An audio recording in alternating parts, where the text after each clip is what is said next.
Aujourd'hui, nous allons donc en immersion dans une nouvelle culture que j'avais jamais faite auparavant. Donc, monsieur, vous êtes Bron de par votre père et Fanti du côté de votre maman. Voilà, donc ce sont deux peuples à Caen. Et j'ai envie de dire que ce peuple-là, en fait, bon, beaucoup peut-être ne le connaissent pas trop, mais ils vivent essentiellement au Ghana et également en Côte d'Ivoire, voilà, sur les terres. Ce sont des peuples un peu lagunaires, voilà, ils vivent de la pêche.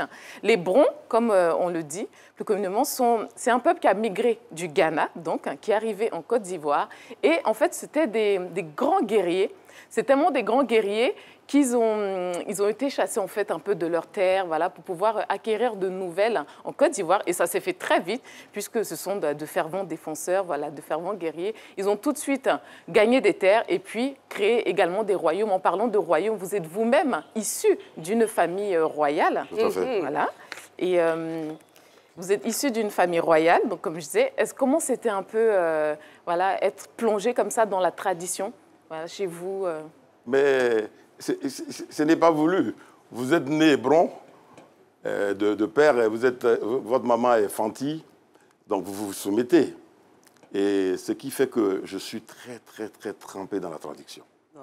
Parce que j'ai vécu auprès de mes parents, qui m'ont appris vraiment les vraies traditions. Et vous voyez, un peuple, ou bien un enfant qui n'adopte pas sa tradition est un enfant perdu. Quelles sont les valeurs fondamentales que vous avez reçues de cette tradition-là? Le respect, la courtoisie, l'humilité. Et puis, ne pas parler sa langue maternelle, c'est un crime pour moi. C'est très important. Alors, il y a beaucoup de personnes qui vont mettre en prison ici. Beaucoup de criminels. Il y a beaucoup de criminels. Je vous dirais tout simplement que, pour cette raison, tous mes enfants, j'en ai 8, parlent le Bron, parlent l'Ashanti, ils parlent le Fanti. très bien. Wow. Il existe, c'est important de le savoir, il existe une alliance entre le peuple Abron et le peuple Baoulé. Il faut dire qu'en fait, dans sa quête d'extension de son territoire, la reine Akwa Boni, donc, qui a succédé à la reine Abla Pokou, a fait appel aux Abrons, parce que, bon, comme je le disais tout à l'heure, c'était des fervents guerriers. Donc, elle a fait appel à eux pour qu'ils puissent conquérir Bouaké. Voilà, donc, ça s'est fait tout simplement très facilement, hein, voilà, puisque, Et pour les remercier, cette reine leur a offert notamment des tambours, elle leur a offert également des épouses, tout ça au nom du peuple baoulé. Donc, cela a vraiment scellé l'alliance des deux peuples. Lors des événements chez vous, donc dans vos villages respectifs, on a par exemple la danse du bento.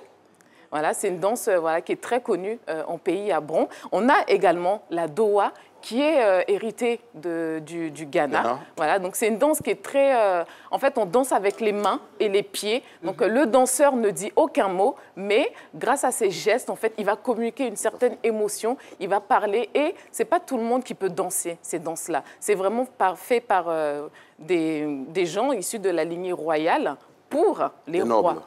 Pour les nobles, exactement. Je pense qu'on peut appeler. Moi, j'aime beaucoup cette danse. Et c'est quelque chose, quand on danse, c'est très noble, c'est très beau à voir. J'espère que vous allez nous gratifier de cette danse avant la fin. Bon, apparemment, c'est vraiment les gens nobles qui dansent. J'aimerais froisser personne. J'aimerais froisser personne, mais c'est très beau. Donc, tout ça sur le rythme des tambours, c'est très joli à voir. Nous avons également la Dékessé, qui est une fête très importante en pays Abron. Voilà. Et puis, à cette occasion, on a le roi notamment qui va sortir. Il sort très rarement. Il sera donc sur son trône, le trône qui représente vraiment, c'est un pilier de la royauté, donc chez les Akans.